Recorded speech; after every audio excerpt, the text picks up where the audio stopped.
En las profundidades de las arenas del desierto, una antigua civilización nos llama. Egipto, tierra de faraones y pirámides, ha fascinado al mundo durante milenios. Durante siglos, los misterios del antiguo Egipto han permanecido dormidos, ocultos bajo capas de arena y el paso del tiempo. ¿Quiénes fueron estas personas que construyeron semejantes maravillas? ¿Qué secretos escondían sus tumbas? La atracción del enigmático pasado de Egipto ha cautivado a exploradores y estudiosos durante generaciones. Acompañadnos ahora en un viaje a través del tiempo, explorando la fascinante historia de este cautivador campo de estudio.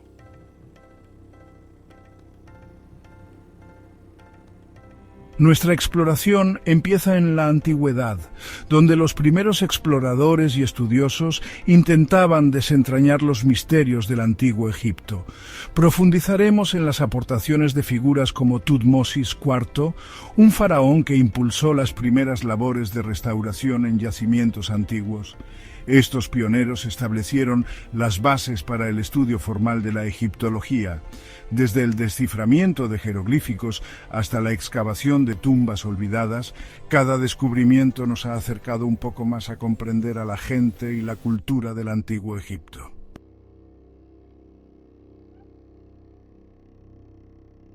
Nuestro viaje por la egiptología no empieza con un extranjero, sino con un faraón.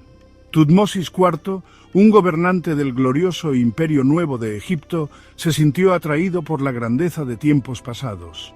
Se interesó especialmente por la gran esfinge de Giza, una estatua enorme que ya era antigua en su época. Tutmosis, al ver en ella un símbolo de poder y misterio, ordenó excavarla. La iniciativa de Tutmosis marcó un primer despertar del interés por el antiguo pasado de Egipto. Siglos después, cuando Egipto cayó bajo el dominio de potencias extranjeras, la tarea de registrar su historia recayó en un hombre llamado Manetón.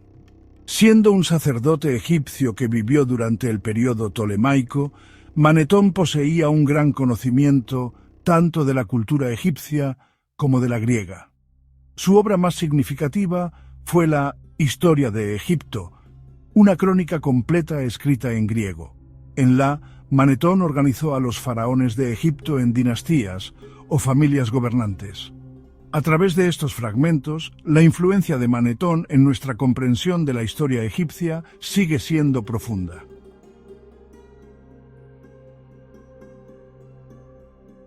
El período ptolemaico, aunque marcó el final del gobierno faraónico nativo, irónicamente marcó el comienzo de una nueva era de interés por el antiguo Egipto.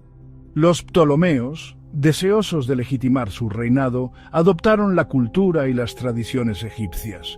Fue durante su reinado que se creó la famosa piedra Rosetta, en 196 a.C.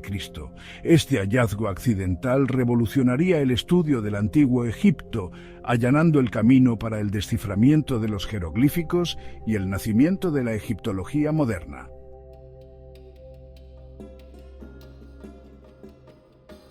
El descubrimiento de la piedra Rosetta desató una auténtica fiebre de curiosidad intelectual por toda Europa.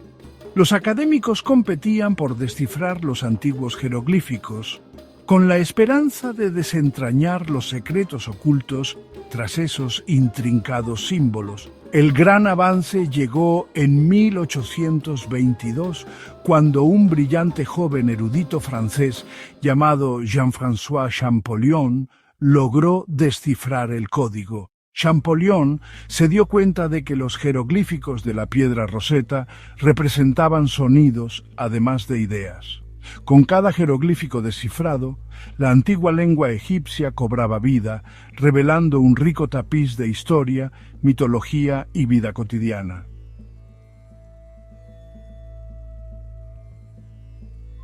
Mientras que el trabajo de Champollion iluminó la palabra escrita, una nueva generación de exploradores y arqueólogos se aventuró en los desiertos y tumbas de Egipto. Entre estos pioneros se encontraba Sir William Matthew Flinders Petrie, un arqueólogo británico a menudo aclamado como el padre de la arqueología científica. Petrie revolucionó el campo de la arqueología con su meticuloso enfoque a la hora de excavar y registrar. Su insistencia en registrar hasta el más mínimo detalle sentó las bases de la práctica arqueológica moderna.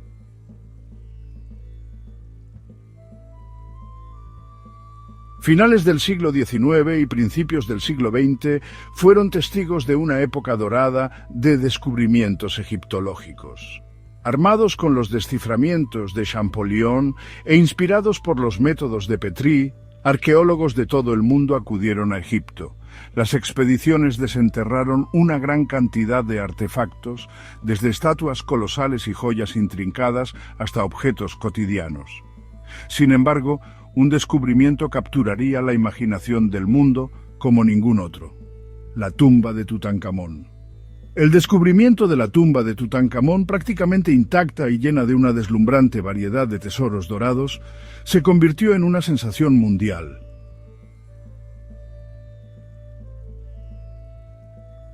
El descubrimiento de la tumba de Tutankamón en 1922 sigue siendo un momento clave en la egiptología. El mundo entero contuvo el aliento mientras Howard Carter echaba un primer vistazo al interior de la antecámara de la tumba. Dentro, Carter y su equipo encontraron más de 5.000 artefactos: carros dorados, muebles con tallas preciosas, lámparas de alabastro y cofres llenos de joyas llenaban la tumba. En el centro de todo estaba Tutankamón, sus restos momificados dentro de varios ataúdes, uno dentro de otro, coronados por su icónica máscara de oro.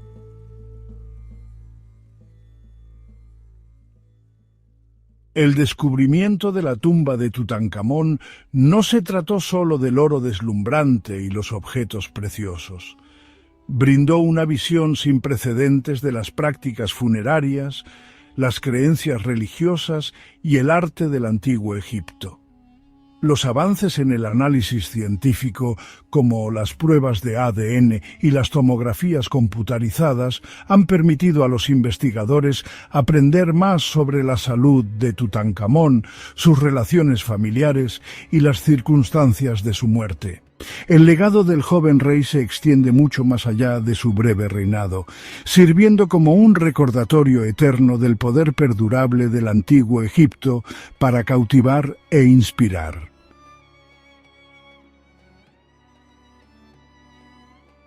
La tumba de Tutankamón era solo una de entre muchas tumbas reales en el Valle de los Reyes. Este valle, cerca de Tebas, sirvió como lugar de descanso eterno para los faraones del Imperio Nuevo. Giovanni Belzoni descubrió la tumba de Seti I en 1817. Sus paredes estaban decoradas con pinturas llenas de vida. Estos descubrimientos nos han mostrado una imagen muy clara de las creencias y los rituales del antiguo Egipto.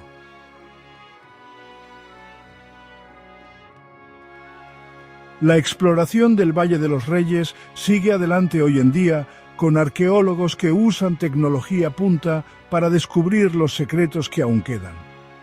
El radar que penetra en la tierra y las imágenes térmicas ayudan a encontrar cámaras y pasadizos escondidos. Cada nuevo descubrimiento añade una pieza más al rompecabezas, y así entendemos mejor a los faraones que gobernaron Egipto en su época dorada. La dedicación y el ingenio de los egiptólogos siguen sacando a la luz sus maravillas, y así el legado de los faraones permanece para las generaciones que vienen.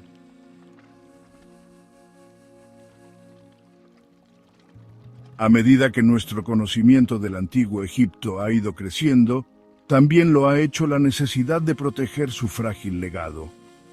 Las arenas del tiempo, si bien ocultan los tesoros de Egipto, también suponen una amenaza, al igual que los factores ambientales y la actividad humana. Para salvaguardar su patrimonio, el gobierno egipcio creó el Ministerio de Estado para las Antigüedades en 2011. Esta institución supervisa todas las excavaciones arqueológicas en Egipto. El ministerio también lucha contra el tráfico ilegal de antigüedades, reconociendo que cada pieza robada es una pérdida irreparable.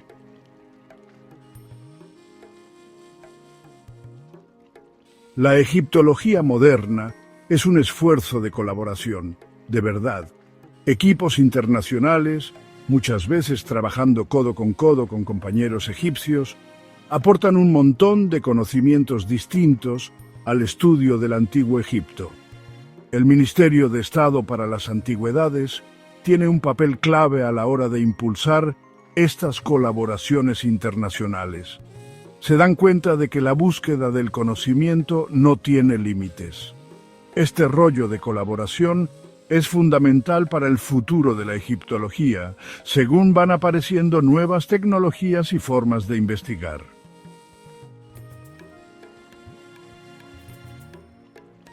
La egiptología, aunque tiene sus raíces en el estudio del pasado, es un campo en constante evolución. Las nuevas tecnologías están revolucionando la manera en que exploramos, analizamos y entendemos el Antiguo Egipto. El georradar, o radar de penetración terrestre, permite a los arqueólogos ver bajo la arena sin excavar, descubriendo estructuras y tumbas escondidas. Las imágenes de satélite ayudan a identificar posibles yacimientos arqueológicos desde el espacio, guiando a los investigadores a zonas interesantes. Y en el laboratorio, los análisis de ADN y otras técnicas científicas nos dan información increíble sobre la vida, la salud e incluso el aspecto de los antiguos egipcios.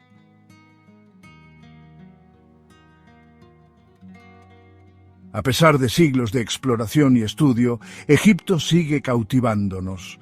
La inmensa escala y grandeza de sus monumentos, la belleza compleja de su arte y los misterios que aún guardan sus jeroglíficos siguen despertando asombro y admiración. El futuro de la egiptología es prometedor. El deseo de comprender esta enigmática tierra y su gente seguirá fascinándonos durante generaciones.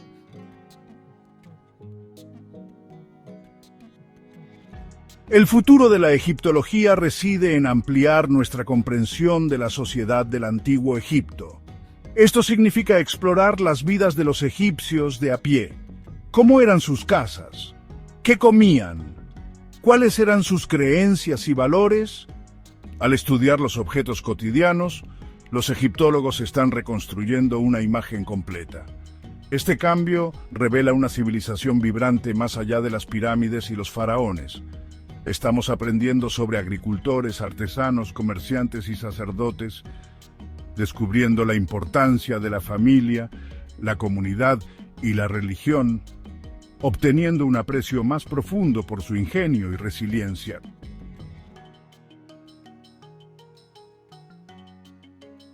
A medida que nos adentramos en el pasado de Egipto, nos encontramos con un reto fundamental: preservar su frágil legado para las generaciones venideras. El cambio climático, la contaminación y el turismo de masas amenazan los yacimientos y objetos antiguos. La subida del nivel freático erosiona los cimientos de templos y tumbas a lo largo del Nilo. La cantidad de visitantes a lugares como la meseta de Giza ejerce presión sobre estas antiguas estructuras. Proteger el patrimonio de Egipto requiere una estrategia polifacética que involucre al gobierno, a organizaciones internacionales y a la comunidad global.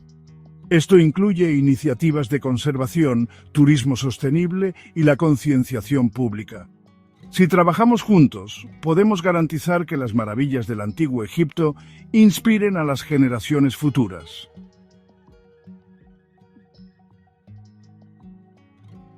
Nuestro viaje a través de la egiptología abarca desde las arenas antiguas hasta la ciencia moderna.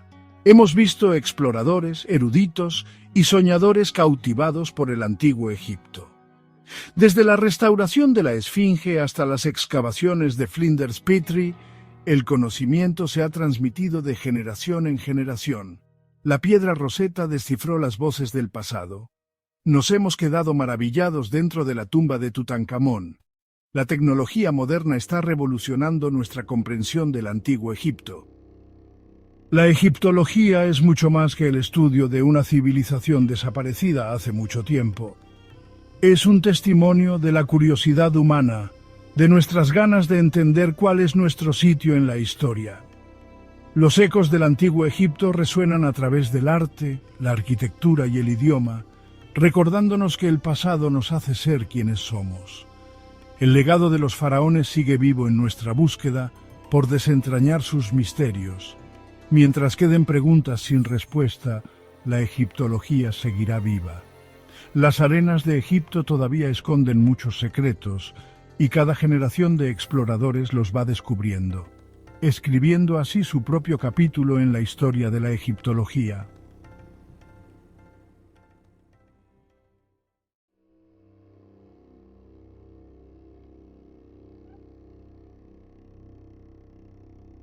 En lo más profundo de la historia, mucho antes de que las pirámides se alzaran hacia el cielo, existió un período envuelto en misterio y fascinación. Viajamos a la tierra del Nilo, miles de años antes del nacimiento de la primera dinastía, a una época conocida como el Egipto predinástico. Desde aproximadamente el año 6000 hasta el 3150 a.C., esta era fue testigo del nacimiento de la civilización egipcia, un periodo de importantes avances culturales y tecnológicos. Imaginen una tierra sin la grandeza de las dinastías posteriores. Una época en la que pequeños pueblos se extendían a lo largo del valle del Nilo. El Nilo, el alma de Egipto, tuvo un papel fundamental en la formación de su destino, proporcionando tierra fértil para la agricultura y una vía esencial para el comercio y la comunicación.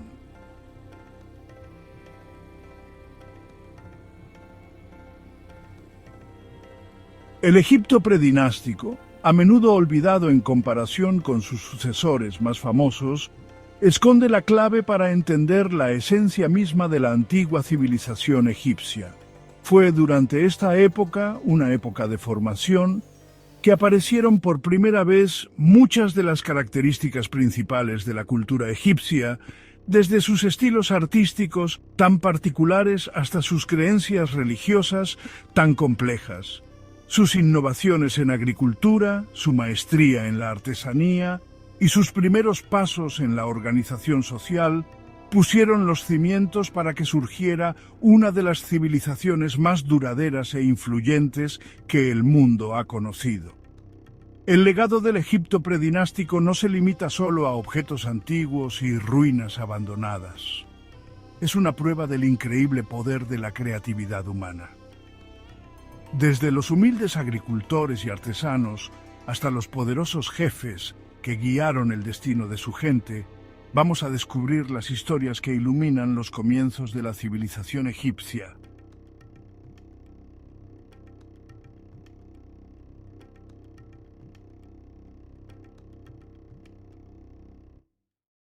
Nuestro viaje al Egipto predinástico comienza con la cultura badariense, un pueblo que vivió en las fértiles llanuras del Alto Egipto desde aproximadamente el año 4500 hasta el 4000 a.C.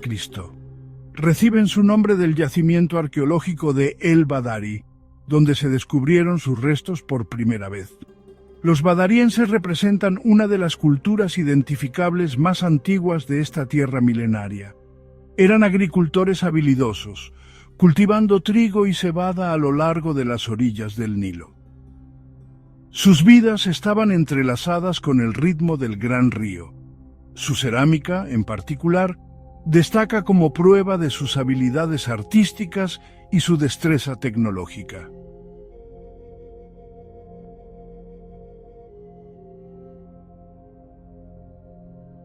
La gente badariense es conocida por su cerámica distintiva de tapa negra, una marca registrada de su cultura que ha fascinado tanto a arqueólogos como a historiadores del arte.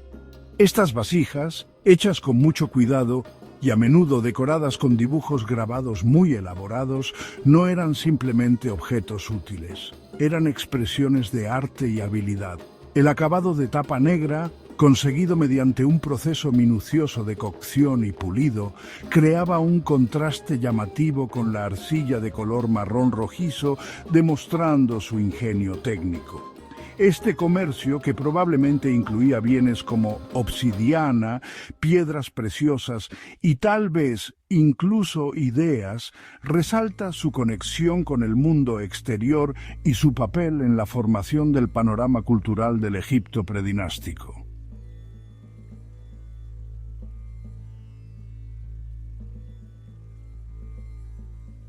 La vida y la muerte en el mundo badariense nos ofrecen perspectivas fascinantes sobre sus sistemas de creencias. Enterraban a sus muertos con cuidado en tumbas poco profundas, a menudo en posición fetal, junto con objetos como vasijas de cerámica, paletas de cosméticos y adornos personales. Estas ofrendas, pensadas para acompañar al difunto al otro mundo, reflejan su creencia en una vida después de la muerte. La presencia de cosméticos sugiere que querían estar guapos incluso después de morir, y la comida y la bebida indican que creían que se necesitaban alimentos en el más allá. Estas primeras muestras de diferencias sociales anticipan las estructuras sociales complejas que luego serían típicas de la sociedad egipcia.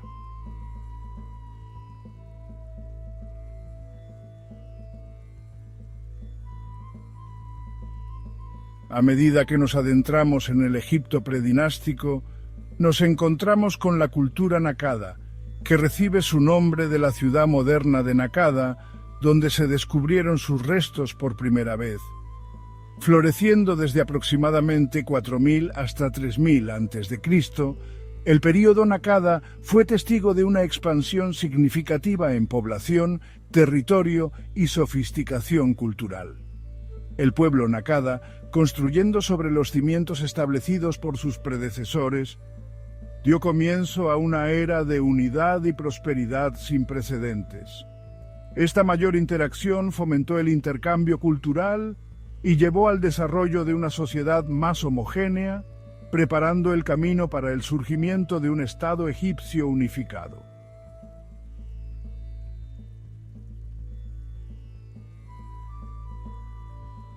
El período Nakada vio un florecimiento notable del arte y la artesanía, evidente en su cerámica exquisitamente hecha, sus joyas intrincadas y sus cosméticos elaborados. La cerámica Nakada, diferente a la de sus predecesores badarienses, mostraba una gama más amplia de formas y tamaños, a menudo decoradas con pinturas elaboradas. Estas pinturas nos dan una idea de su vida diaria, representando escenas de caza, pesca, rituales religiosos e incluso guerra. El descubrimiento de herramientas y armas de cobre indica un cambio hacia tecnologías más avanzadas y la creciente importancia de la guerra en su sociedad.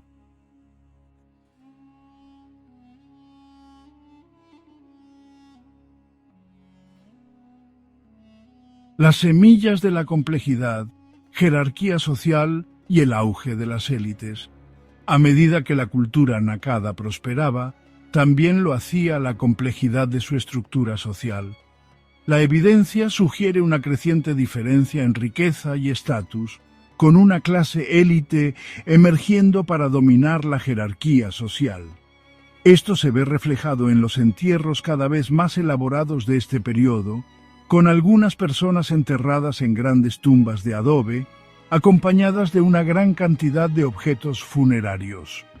Esta diferencia en las prácticas funerarias apunta a una creciente estratificación social y a la aparición de una poderosa clase gobernante que controlaba los recursos y ejercía la autoridad. Las semillas de la complejidad plantadas durante la era nakada darían lugar a las sofisticadas estructuras políticas y sociales que caracterizaron a la civilización egipcia antigua durante siglos.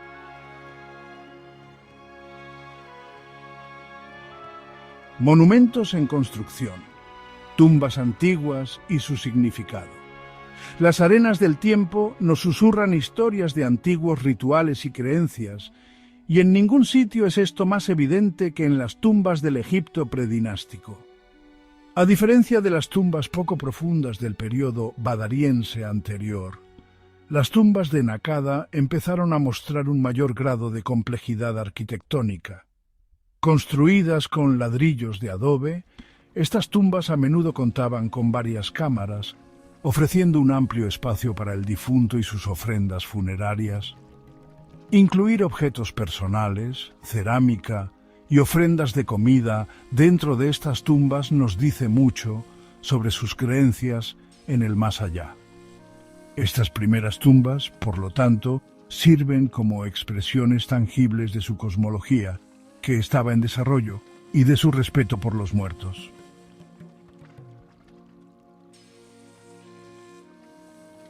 Asentamientos del alma, explorando aldeas y hogares predinásticos. Más allá del reino de los muertos, los asentamientos de los vivos nos dan más pistas sobre el tejido social y la vida diaria de los egipcios predinásticos. Agrupadas a lo largo de las orillas del Nilo, estas aldeas, a menudo fortificadas para protegerse, servían como centros de actividad agrícola y vida en comunidad. Construidas con adobe, las casas de esta época, aunque de diseño sencillo, revelan un grado notable de sentido práctico e ingenio. Estos asentamientos nos ofrecen una ventana a las dinámicas sociales, las actividades económicas y las rutinas del hogar que moldearon las vidas de estos primeros egipcios.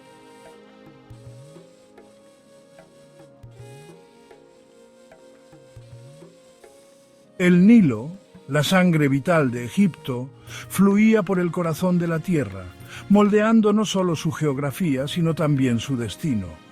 Este poderoso río, naciendo en el corazón de África, se abría camino hacia el norte, dividiendo la tierra en dos regiones distintas, el Alto y el Bajo Egipto.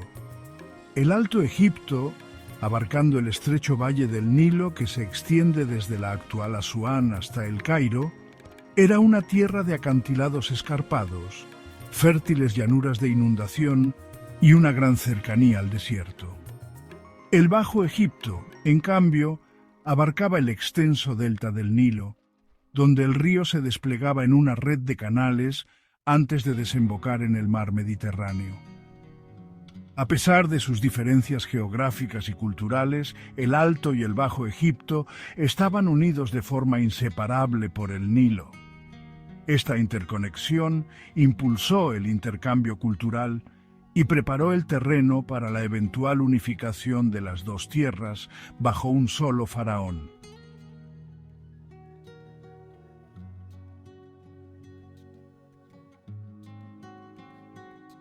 El Alto Egipto, a menudo llamado Tashemau, que significa tierra de juncos o tierra del sur, se distinguía por su terreno escarpado y su dependencia de las crecidas anuales del Nilo para la agricultura. El limo negro y fértil depositado por las aguas de la inundación al retirarse, conocido como Kemet, dotaba a la tierra de su fertilidad y dio a Egipto su nombre antiguo, Kemet, la Tierra Negra.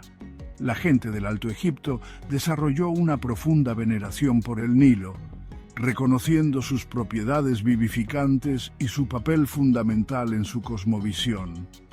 Esta tradición artística visible en su cerámica, arte rupestre y las primeras formas de escritura jeroglífica refleja su conexión con el entorno y su identidad cultural singular.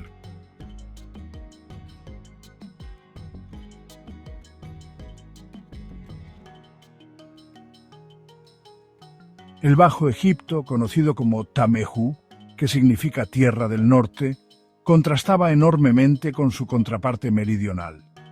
El delta del Nilo, una vasta extensión de tierra fértil, surcada por una red de canales y lagunas, ofrecía abundantes recursos y un clima más suave. Esta región, abierta al mar Mediterráneo, se convirtió en un crisol de culturas, influenciada por el comercio y el contacto con civilizaciones vecinas. La gente del Bajo Egipto, rodeada de agua, desarrolló un vínculo muy estrecho con el mar y su generosidad. Las fértiles tierras del Bajo Egipto albergaban una población más densa en comparación con el sur, lo que propició el desarrollo de asentamientos más grandes y estructuras sociales más complejas. La abundancia de recursos y las oportunidades comerciales impulsaron la prosperidad económica y el intercambio cultural, convirtiendo al Bajo Egipto en un centro de innovación y expresión artística.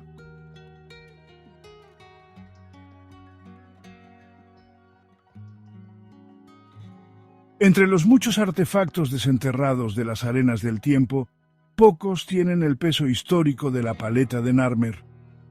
Esta losa de piedra intrincadamente tallada, que data de alrededor del 3100 a.C., proporciona un vínculo tangible entre el Egipto predinástico y el amanecer de la primera dinastía.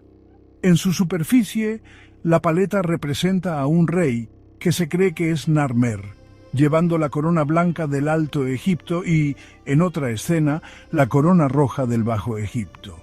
Esta doble representación es muy significativa, ya que sugiere el papel de Narmer en la unificación de las dos tierras bajo su gobierno, marcando un momento crucial en la historia de Egipto. Más allá de sus implicaciones políticas, la paleta de Narmer ofrece valiosas perspectivas sobre las convenciones artísticas y las creencias religiosas de la época. Las figuras están representadas en un estilo distintivo, con proporciones exageradas y una vista de perfil, un sello distintivo del arte egipcio que perduraría durante siglos. La presencia de criaturas míticas, como serpientes entrelazadas y un toro pisoteando a sus enemigos, insinúa las creencias religiosas en desarrollo de la época, con los animales jugando un papel destacado en su cosmología. Este artefacto, por lo tanto, sirve como una ventana a un momento crucial en la historia de Egipto, capturando la esencia de una sociedad en la cúspide de una nueva era.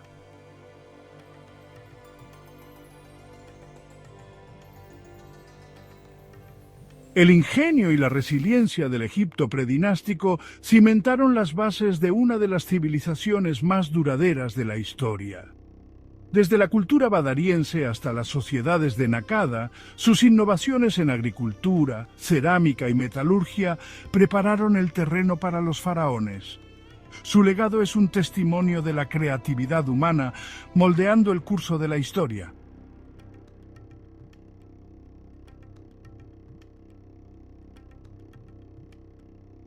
El Egipto predinástico, a menudo envuelto en el misterio, sentó las bases de una gran civilización. Desde humildes agricultores hasta artesanos habilidosos, sus innovaciones resuenan a través del tiempo. Transformaron el paisaje, convirtiéndolo en la cuna de la civilización. Su legado es un testimonio del ingenio y la resiliencia del ser humano. Al maravillarnos con el antiguo Egipto, recordemos a estos pioneros.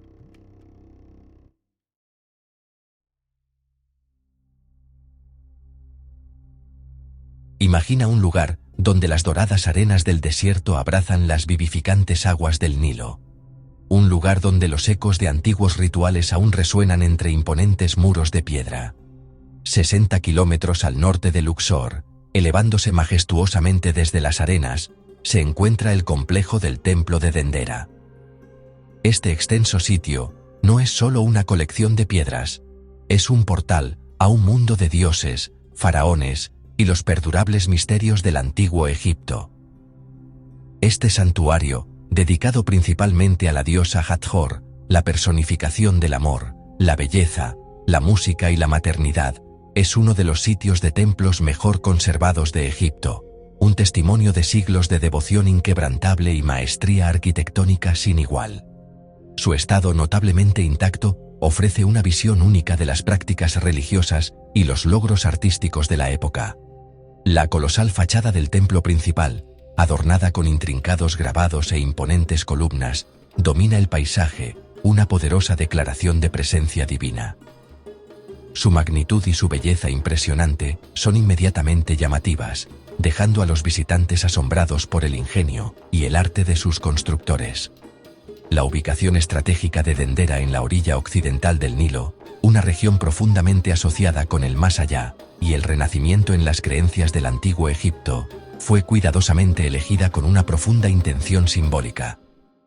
Conocida en la antigüedad como Iunet o Tantere, sirvió como capital de la sexta provincia del Alto Egipto, un importante centro administrativo y cultural. También fue un vibrante centro de actividad religiosa durante milenios, atrayendo a peregrinos y sacerdotes por igual, para participar en elaboradas ceremonias y honrar a los dioses. Durante siglos, las arenas del desierto actuaron como un velo protector, preservando Dendera de los estragos del tiempo y los elementos. Esta preservación natural nos permite hoy retroceder en el tiempo y experimentar un pasado que se siente notablemente intacto, ofreciendo una conexión inigualable con el antiguo Egipto.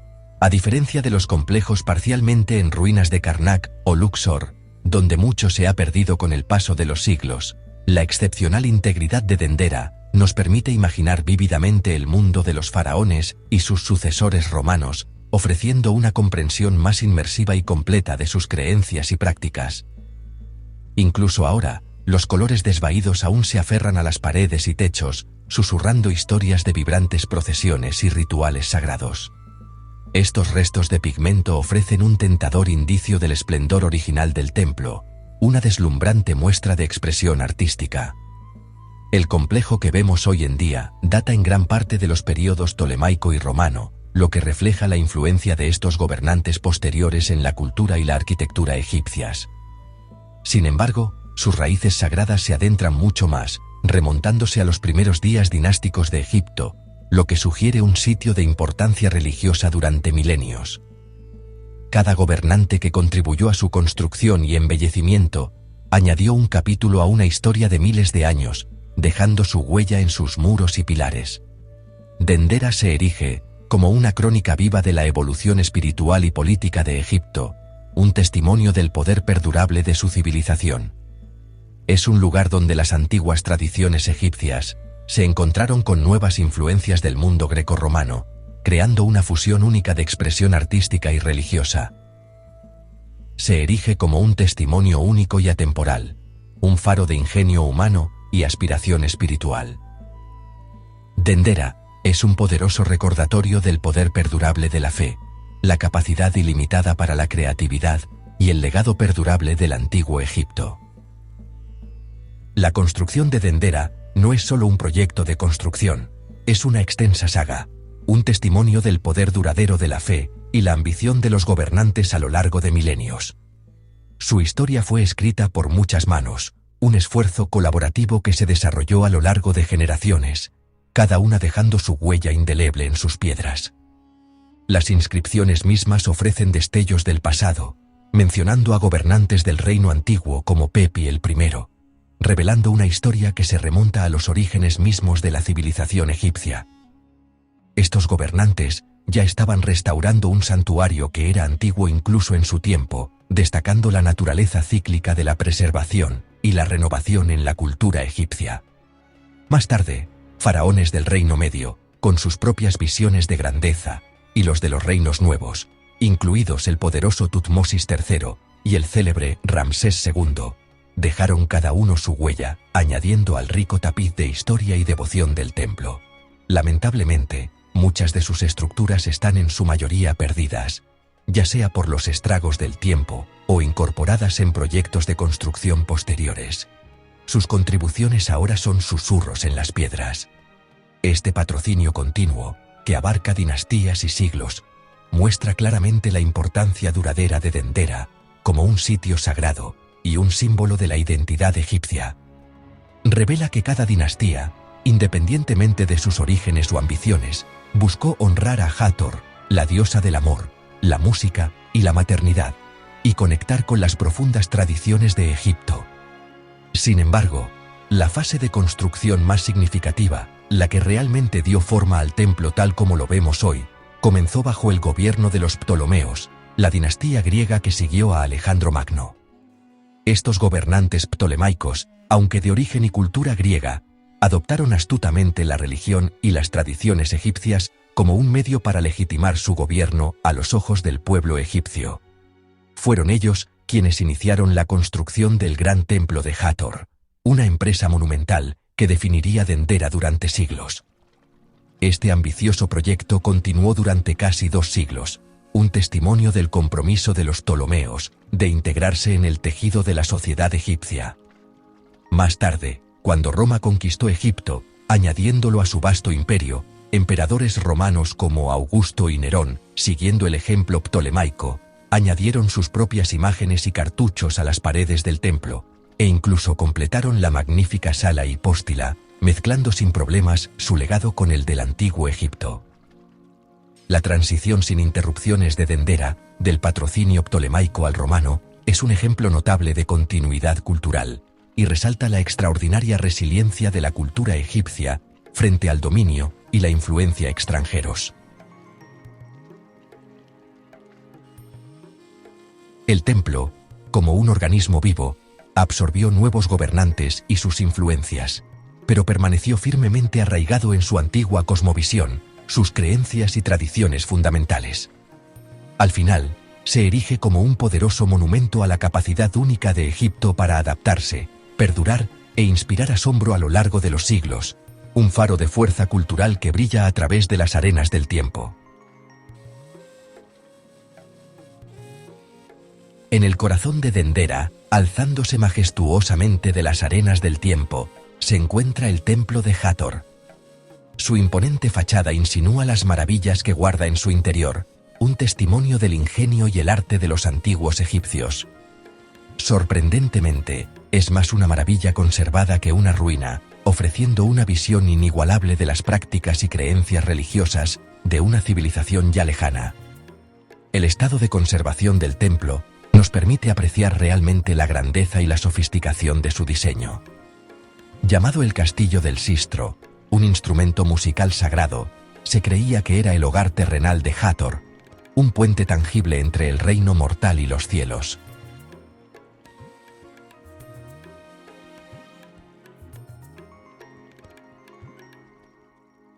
Este templo servía como punto central para la adoración y la conexión con lo divino. La arquitectura del templo es profundamente cósmica, reflejando la comprensión de los antiguos egipcios del universo y su lugar en él. Cada elemento fue cuidadosamente considerado para crear un espacio armonioso y espiritualmente significativo. Los mismos suelos bajo nuestros pies representan la tierra, sólida y arraigada, conectando el templo con el mundo físico. Las imponentes columnas, adornadas con capiteles vegetales de loto y papiro, simbolizan plantas primordiales, representando las fuerzas vitales de la naturaleza y las tierras fértiles de Egipto. Y los techos están pintados para representar el cielo estrellado, un mapa celeste lleno de símbolos astronómicos y constelaciones, recordando a los visitantes la inmensidad del cosmos. La sala hipóstila, un bosque de 24 columnas, cada una meticulosamente elaborada y coronada con el sereno rostro de Hathor, crea una profunda sensación de bienvenida divina, envolviendo a los visitantes en la suave presencia de la diosa. El techo aquí no es solo decoración, es un mapa pintado de los cielos, meticulosamente detallado, con constelaciones zodiacales astronómicas, que trazan el viaje diario y anual del Sol a través del cielo. Hathor, la querida diosa del amor, la música alegre y la maternidad protectora, era fundamental en la vida egipcia. Pero también era venerada como una protectora feroz, una deidad poderosa que guiaba a las almas a través de los peligros del más allá, asegurando su paso seguro a la eternidad. El templo era un vibrante centro de actividad, celebrando todos los aspectos de la naturaleza multifacética de Hathor, albergando elaborados festivales llenos de música y danza. También era un lugar de curación, donde se realizaban rituales sagrados para aliviar el sufrimiento y restaurar el equilibrio del cuerpo y el espíritu, y servía como conducto para la sabiduría divina, con oráculos que ofrecían profecías y guía a aquellos que buscaban respuestas de los dioses. A medida que los visitantes avanzaban por el templo, pasaban de la sala hipóstila, brillantemente iluminada, a cámaras cada vez más oscuras y sagradas, simbolizando un viaje interior hacia la iluminación espiritual. Este viaje culminaba en el Sancta Sanctorum, el santuario más interior, el espacio más sagrado de todo el complejo del templo. Solo al sumo sacerdote, el intermediario entre la diosa y el pueblo, se le permitía entrar en este santuario interior para atender la estatua de culto de la diosa, realizando rituales para honrar y mantener su presencia divina. Cada espacio dentro del templo de Hathor fue diseñado meticulosamente para el ritual, reforzando la presencia y el poder de Hathor. asegurando que su influencia impregnara cada aspecto de la vida diaria. Hoy, el templo de Hathor sigue siendo un símbolo vivo de la rica imaginación espiritual de Egipto, un testimonio del poder perdurable de la creencia y los notables logros de la antigua civilización. En el techo del templo, una pequeña capilla albergó en su día el Zodíaco de Dendera, una obra maestra de la astronomía antigua. El bajorrelieve circular original, ahora en el Louvre, es un mapa de los cielos tal como los veían los egipcios. Fusiona signos zodiacales grecorromanos con constelaciones egipcias tradicionales, mezclando culturas y conocimientos. Los planetas aparecen como deidades en barcos celestiales, reflejando una sofisticada comprensión del cosmos. La ubicación del zodíaco en una capilla dedicada a Osiris vinculaba los ciclos de las estrellas con la muerte y el renacimiento. Su diseño circular simbolizaba la naturaleza eterna del tiempo y el orden cósmico. Cuando el zodíaco fue llevado a París, desató debates sobre la edad del mundo y el legado científico de Egipto. Análisis posteriores lo dataron a finales del período ptolemaico, alrededor del 50 a.C. El zodíaco de Dendera sigue siendo un artefacto único, que revela la profundidad de la astronomía del antiguo Egipto y el intercambio intercultural. Es un testimonio de la búsqueda de los egipcios por comprender su lugar en el universo. Más allá del templo de Hathor, el complejo de Dendera se despliega como un tapiz de espacios sagrados. Un enorme muro de adobe rodeaba el recinto, separando lo divino de lo cotidiano. Entrando por la puerta norte, construida por los romanos, los visitantes seguían un camino procesional hasta el templo principal. A la derecha se encuentra la casa de nacimiento original, o Mamisi, de Nectanebo I, dedicada al nacimiento divino de Horus y del faraón. Cerca, las ruinas de una basílica copta muestran cómo el sitio fue reutilizado en tiempos cristianos. Detrás del templo principal, el templo de Isis de la época romana cuenta la historia de la muerte y el renacimiento de Osiris, bajo la protección de Hathor.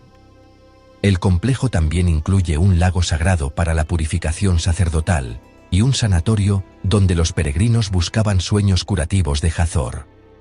Dendera era más que un templo, era un centro de culto, curación y vida comunitaria. Sus capas revelan el paisaje espiritual en evolución de Egipto. En lo profundo de las criptas del templo, unos misteriosos relieves conocidos como la luz de Dendera han alimentado el debate durante décadas. Estas tallas muestran objetos con forma de bombilla con serpientes dentro, conectados a cajas que se parecen a los pilares Dayed. Algunas teorías afirman que se trata de antiguos dispositivos eléctricos, lo que explicaría cómo los egipcios iluminaban los oscuros interiores sin hollín. Los egiptólogos, sin embargo, ven un rico simbolismo. La bombilla como el útero de la diosa del cielo, la serpiente como la fuerza creativa del sol, el loto como el renacimiento y el dit como la estabilidad. No hay pruebas de electricidad antigua. No se han encontrado bombillas, filamentos ni baterías. Los egipcios usaban espejos y lámparas de combustión limpia para iluminarse. La luz de Dendera es una escena mitológica, no un plano tecnológico. Es un ejemplo llamativo de cómo el arte antiguo puede inspirar tanto asombro como salvajes especulaciones. Al sur del templo principal se alza el Mamisi romano, o casa de nacimiento, uno de los edificios mejor conservados de Dendera, dedicado al nacimiento divino de Iji, hijo de Hathor y Horus. El Mamisi fue el escenario de rituales que celebraban tanto el mito como la legitimidad real. Construido por Augusto y decorado por Trajano y Adriano, sus relieves muestran a los emperadores romanos como faraones egipcios, haciendo ofrendas a los dioses. El edificio mezcla estilos egipcios y grecorromanos, reflejando la fusión cultural de la época. Vívidos relieves muestran el embarazo de Hathor, el nacimiento de Iji y su presentación a los dioses.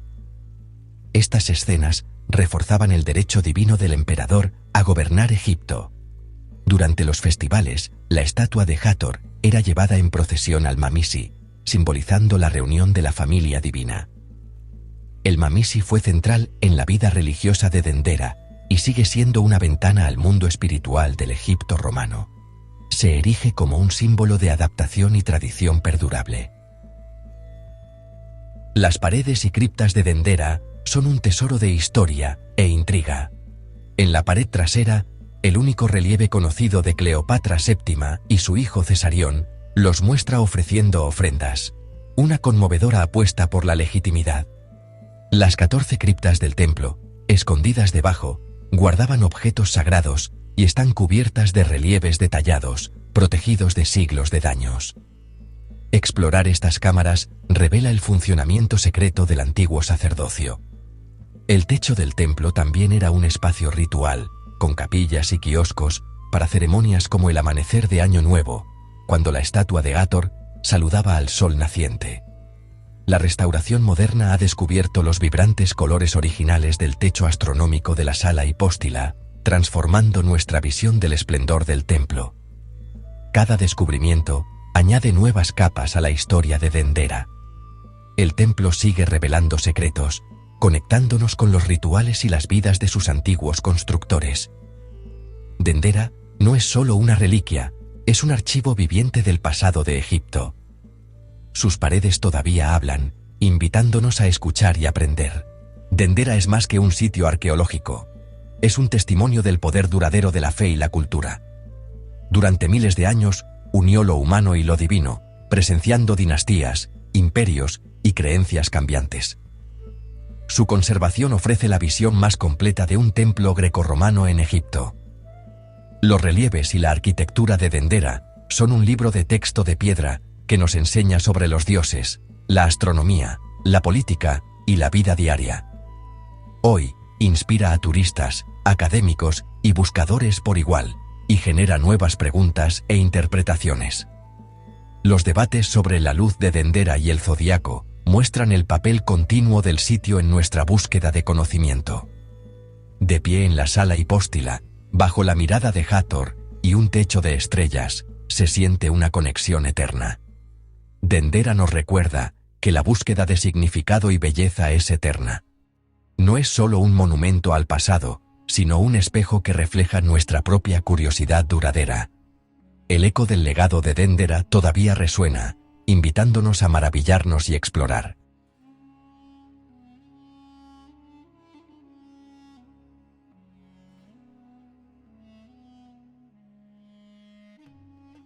Tebas, el corazón del antiguo Egipto.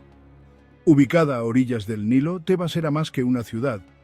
Era el corazón que latía de una civilización, mostrando la ambición humana, la fe y el arte. Acompáñanos mientras descubrimos la rica historia y la importancia de esta antigua ciudad, explorando sus grandes templos, sus tumbas reales y su papel fundamental en la historia del antiguo Egipto.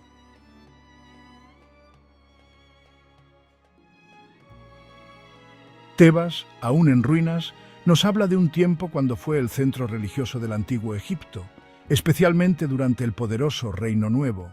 Imagina una ciudad llena del sonido de los cantos de los sacerdotes, con el aire cargado del olor a incienso, quemándose en honor a Amón-Ra, el rey de los dioses. Aquí, dentro del enorme complejo del templo de Karnak, los egipcios rendían homenaje a sus dioses en ceremonias muy grandes y especiales. El templo, una prueba gigante de su fe, creció durante siglos y cada faraón dejaba su propia marca en este lugar sagrado. El templo de Luxor, bañado por la luz dorada del sol al atardecer, era un lugar para que los egipcios comunes se conectaran con los dioses. Juntos, estos dos templos formaban el corazón espiritual de Tebas, un lugar donde lo terrenal y lo divino se unían.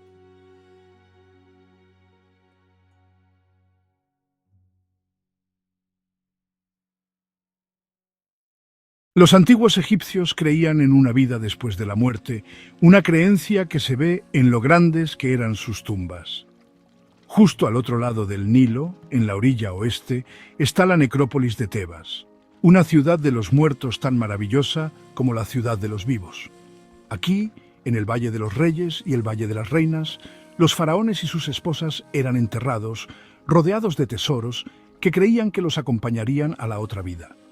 La tumba de Tutankamón, un faraón no tan importante, tenía muchísimos tesoros que asombraron al mundo entero. Pero quizás aún más impresionantes son las tumbas muy decoradas de reyes como Seti I y Ramsés VI, con sus paredes adornadas con escenas llenas de color del libro de los muertos. Por todo el lugar hay templos funerarios, grandes edificios construidos no para los muertos, sino para recordarlos. Estos templos, junto con las tumbas reales, son como guardianes silenciosos, cuidando los secretos del pasado de Egipto. Durante siglos, Tebas fue más que un centro religioso. Fue el corazón vivo de una nación, la capital de un imperio poderoso. Imagina las calles llenas de gente de Tebas en su mejor momento, un tiempo en que se conocía como la ciudad de las 100 puertas. Tebas empezó a ser importante durante el Reino Medio, cuando Mentuhotep II volvió a unir las dos tierras después de un tiempo de estar separadas. Él cambió la capital a Tebas, preparando el camino para su futura grandeza. Pero fue durante el Reino Nuevo que Tebas realmente creció mucho, llegando a lo más alto de su poder e influencia.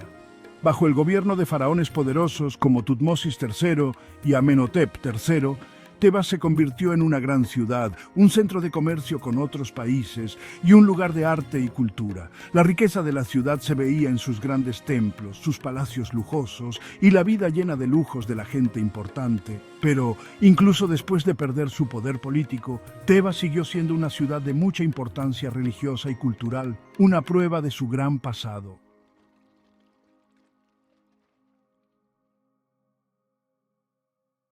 Pocas cosas en la Tierra se pueden comparar con lo grande e impresionante que es el complejo del Templo de Karnak.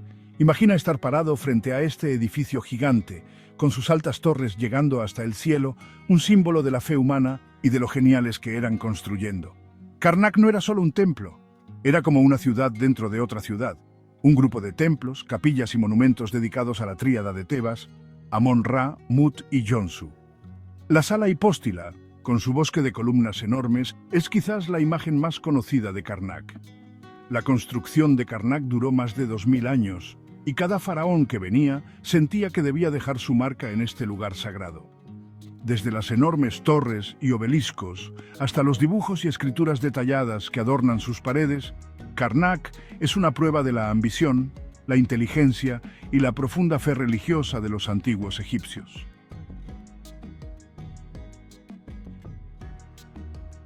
La historia de Tebas no es solo una de fe religiosa y edificios grandiosos. También es una historia de peleas y de no rendirse. Tebas estuvo en el centro de varios momentos muy importantes en la historia de Egipto, momentos en que el reino mismo estuvo en peligro de desaparecer. Uno de esos tiempos fue el segundo periodo intermedio, un tiempo de problemas y división cuando Egipto fue gobernado por los Hicsos, un poder extranjero del Levante.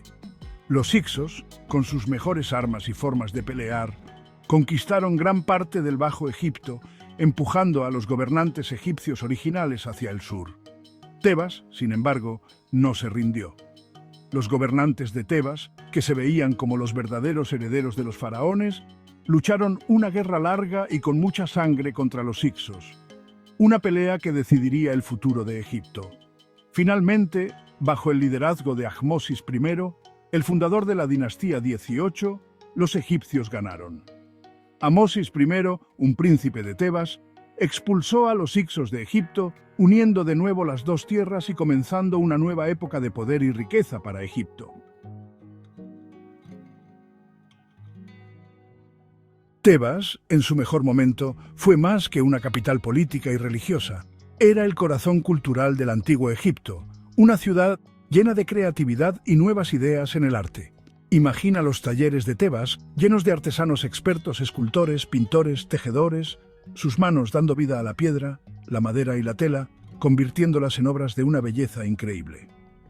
Las tumbas y templos de la necrópolis de Tebas nos dan una idea de esta tradición artística tan viva.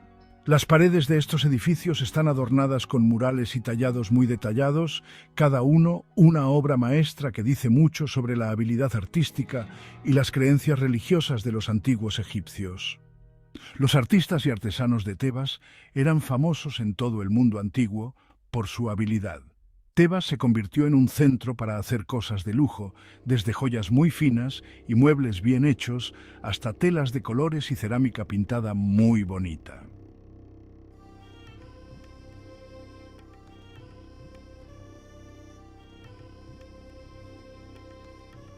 El crecimiento de Tebas hasta ser tan importante fue ayudado en parte por estar en un buen lugar. Ubicada a orillas del Nilo, la fuente de vida de Egipto, Tebas controlaba la riqueza de la agricultura de la zona de alrededor. El lugar donde estaba Tebas también la convirtió en un centro natural para el comercio. Caravanas llenas de productos exóticos de Nubia al sur y Punt al este llegaban a Tebas, trayendo oro, marfil, ébano, incienso y otros tesoros. La riqueza que venía de este comercio hizo rica a la ciudad, llenando las cajas de dinero de los faraones y permitiéndoles empezar grandes construcciones y guerras. La riqueza de Tebas se veía en sus grandes templos y monumentos, sus palacios lujosos y la vida llena de lujos de la gente importante. Hasta los imperios más poderosos no pueden escapar al paso del tiempo. Tebas, por siglos el corazón de una civilización, con el tiempo empezó a debilitarse lentamente, su poder e influencia bajaron mientras nuevos poderes crecían en el mundo antiguo. El primer golpe llegó en el 663 a.C., cuando el rey asirio Asurbanipal saqueó Tebas. Los asirios, un ejército cruel y muy bueno peleando, habían conquistado gran parte del cercano Oriente, y Egipto, débil por peleas internas y problemas de dinero, no pudo resistir su ataque. El saqueo de Tebas por los asirios fue algo muy duro para los egipcios. La ciudad, que antes se creía invencible, fue robada y quemada. Sus templos fueron profanados y sus tesoros llevados a Asiria como premios de guerra. Tebas nunca se recuperó del todo del saqueo asirio. Siglos después, bajo el gobierno romano, Tebas fue saqueada otra vez, esta vez después de una rebelión contra el poder de Roma.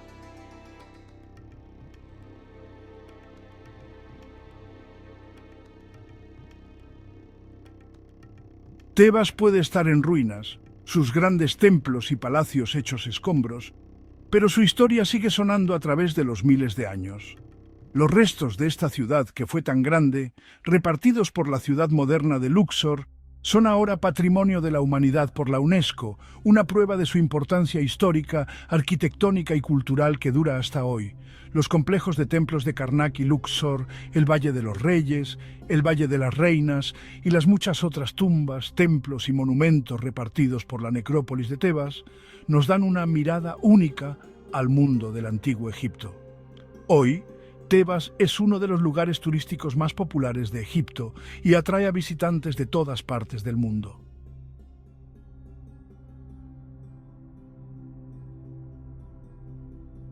Tebas era más que una ciudad física. Era un símbolo poderoso, muy metido en las historias de la mitología y las creencias religiosas de Egipto. Los egipcios creían que Tebas era como la copia en la tierra de la primera montaña que salió de las aguas del caos al principio de la creación. Fue aquí, en el corazón de Tebas, donde se decía que el dios Amón-Ra, el rey de los dioses, apareció por primera vez, trayendo luz y orden al mundo.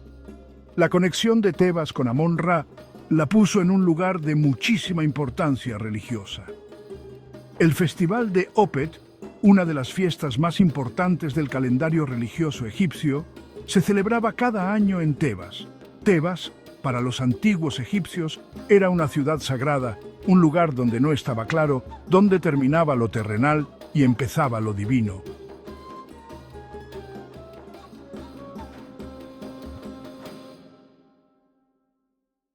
Gracias por acompañarnos en este viaje por la antigua ciudad de Tebas. Desde sus grandes templos que casi tocaban el cielo hasta los susurros de los faraones en el Valle de los Reyes, Tebas es una prueba de la ambición humana, la inteligencia y el poder duradero de la fe. No olviden darle me gusta, compartir y suscribirse para más exploraciones históricas fascinantes.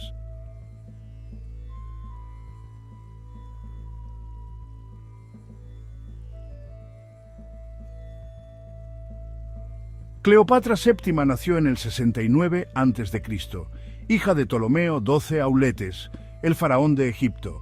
Su familia, los Ptolomeos, eran de origen griego-macedonio, descendientes de uno de los generales de Alejandro Magno. A pesar de su herencia, los Ptolomeos adoptaron la cultura egipcia y Cleopatra, a diferencia de muchos de sus antepasados, aprendió el idioma y las costumbres egipcias. Cleopatra subió al trono en el 51 a.C., a la edad de 18 años, gobernando junto con su hermano menor, Ptolomeo XIII. Sin embargo, el reinado de la joven reina comenzó en medio de problemas políticos. Egipto era un premio rico, deseado por Roma, la potencia que crecía en el Mediterráneo. Los primeros años de Cleopatra en el trono estuvieron marcados por luchas de poder con su hermano y sus consejeros. La joven reina, sin embargo, tenía una inteligencia aguda y entendía muy bien la política. Estaba decidida a asegurar su puesto y devolver a Egipto su antigua gloria.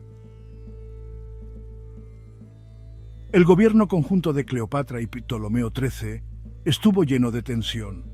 Los consejeros del joven faraón, especialmente el eunuco Potino y el general Aquilas, intentaron apartar a Cleopatra y juntar su propio poder.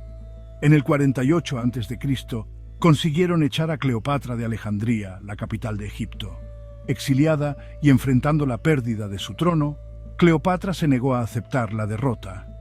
Reunió un ejército en el sur de Egipto, decidida a recuperar lo que era suyo por nacimiento. Mientras tanto, un nuevo personaje entró en escena en Egipto. Julio César, el poderoso general romano, llegó a Alejandría persiguiendo a su rival Pompeyo, el Grande. Cleopatra vio una oportunidad en la llegada de César. Se dice que se metió a escondidas en Alejandría, oculta en una alfombra, para presentar su caso directamente al general romano. César, impresionado por su inteligencia y carisma, aceptó apoyar su reclamo al trono. La intervención de César en los asuntos egipcios llevó a un conflicto corto pero duro, conocido como la Guerra Alejandrina. César, con las fuerzas de Cleopatra, se enfrentó al ejército de Ptolomeo XIII. La guerra terminó en una batalla decisiva en el río Nilo, donde las fuerzas de Ptolomeo fueron derrotadas y el joven faraón se ahogó intentando escapar. Con sus enemigos vencidos, Cleopatra fue devuelta al trono, gobernando ahora junto con su hermano aún más joven, Ptolomeo XIV. Sin embargo, estaba claro que Cleopatra era el verdadero poder en Egipto, y su posición estaba asegurada por la presencia de César y sus legiones. César se quedó en Egipto varios meses, cautivado por la inteligencia y el encanto de Cleopatra. Su relación, tanto política como personal, tendría grandes consecuencias para Egipto y para Roma.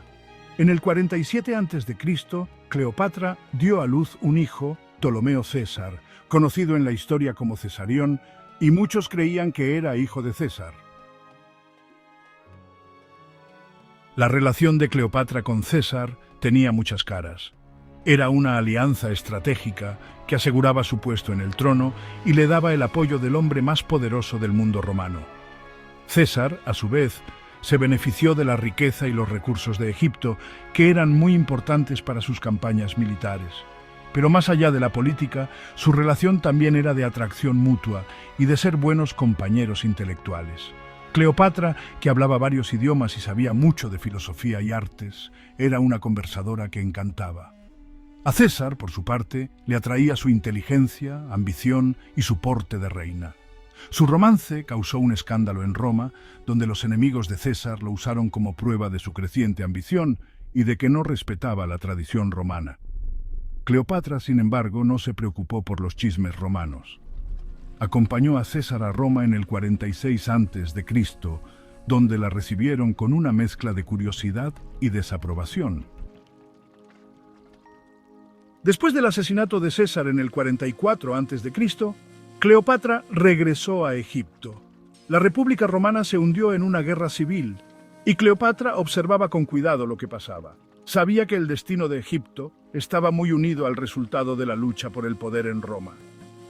Una de las figuras clave en el mundo romano después de César era Marco Antonio, amigo cercano y general leal de César. En el 41 a.C., Antonio llamó a Cleopatra a Tarso, en la actual Turquía, para que respondiera por el supuesto apoyo que había dado a sus enemigos. Cleopatra, siempre estratega, vio esto como una oportunidad para hacer una nueva alianza con un líder romano poderoso. Llegó a Tarso con gran estilo, navegando por el río Cidno en una barcaza muy decorada, vestida como la diosa Afrodita. Antonio, conocido por su amor al lujo y al espectáculo, quedó completamente cautivado. La relación de Cleopatra y Antonio rápidamente se convirtió en un romance apasionado y una alianza estratégica. Compartían la visión de un poderoso imperio oriental, con Egipto en el centro, que desafiara el dominio de Roma. Cleopatra dio a Antonio apoyo económico y militar, muy importante para sus campañas contra los asesinos de César y sus rivales por el poder en Roma. Su alianza, sin embargo, era vista con desconfianza y enfado en Roma. Los enemigos de Antonio presentaban a Cleopatra como una seductora manipuladora, decidida a atraparlo y usarlo para sus propias ambiciones. Las declaraciones públicas de Antonio, como su decisión de dar a Cleopatra y a sus hijos territorios en Oriente, aumentaron aún más estas sospechas. A pesar de la creciente oposición en Roma, Cleopatra y Antonio siguieron fortaleciendo su poder en Oriente. Cleopatra tuvo 3 hijos con Antonio: los gemelos Alejandro Helios y Cleopatra Selene, y otro hijo, Ptolomeo Filadelfo.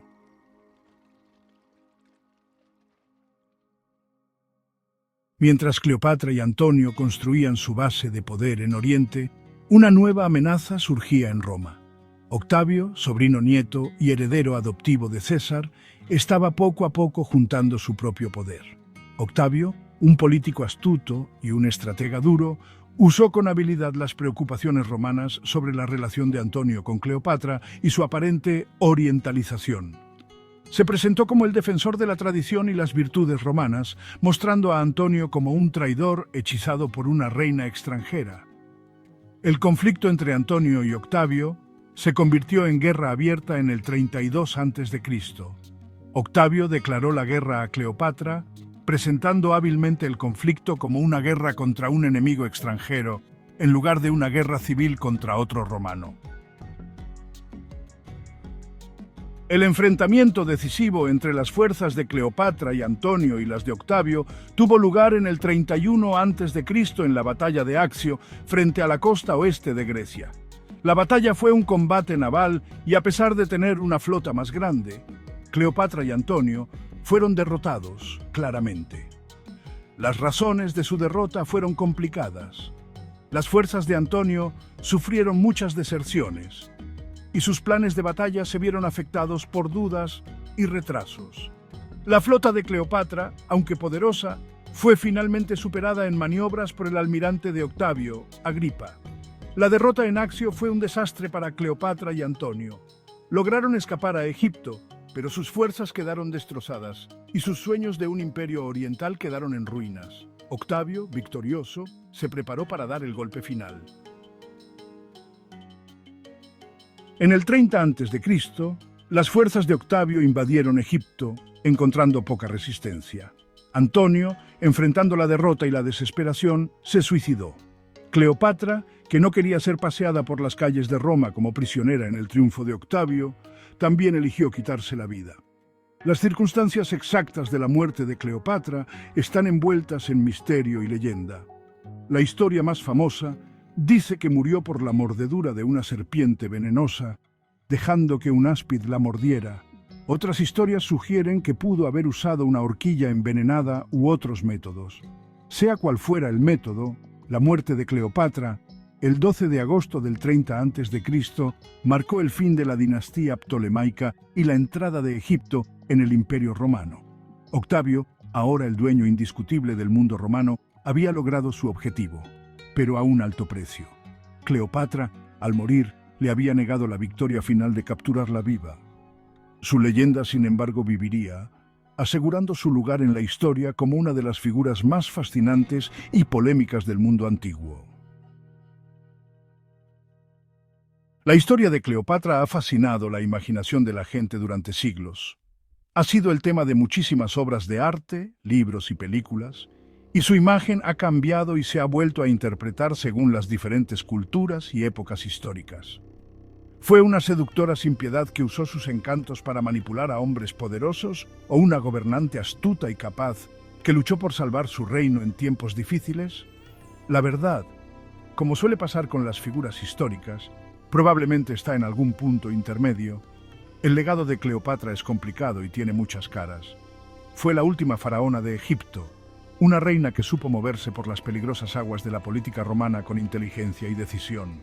Fue amante, madre y gobernante que dejó una huella imborrable en la historia. Su historia, una mezcla de intrigas políticas, romance apasionado y tragedia final, sigue fascinando e inspirando, asegurando que la leyenda de Cleopatra perdure por muchas generaciones.